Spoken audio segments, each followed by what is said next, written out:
Rocks the Cradle was a great horror film because it was a really relatable horror film. I remember the reviews coming out. I remember people talking about it being sort of a fetal attraction. The Hand That Rocks the Cradle was directed by Curtis Hanson, who later went on to do L.A. Confidential and 8 Mile. And this is one of his early films, and it's terrific. I mean, it's very, very suspenseful. Very few horror movies are written by women, and The Hand That Rocks the Cradle is written by a woman, Amanda Silver, and she does an amazing job of tapping into every woman's worst fear on every level. The Hand That Rocks the Cradle is about a couple in the Seattle area. Myself, Annabella Sciorra, we are in need of a nanny. Which is where Rebecca De Mornay comes in. She comes in and she takes away Annabella Sciorra's whole life, and she just creates this nightmare world for this woman that she has this hidden agenda against. It's really scary to think that you could let a woman into your house and she could begin to undermine all of the bonds that you've created with your children and with your husband. The Rebecca De Mornay character, because she's a great villain. She's psychotic. You don't know what she's really capable of. She's got a really cold exterior and this boiling, like, volcanic rage that's just always just under the surface.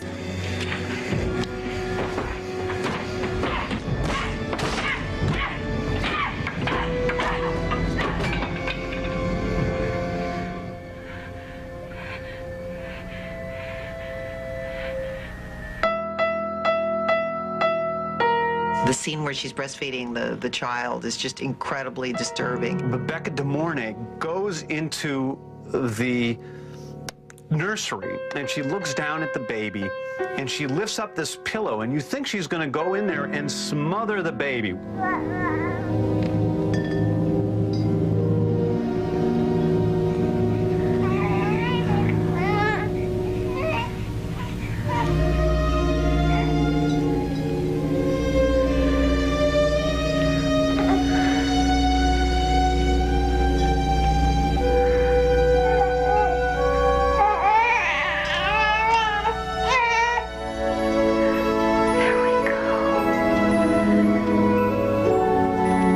To imagine another woman breastfeeding my baby is like worse than having, you know, Jason come around the corner with a knife.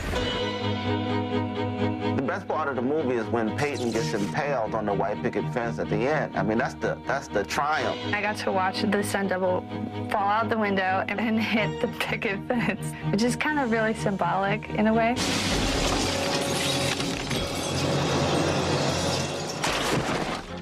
You know, getting locked up is not enough, and the movie satisfies.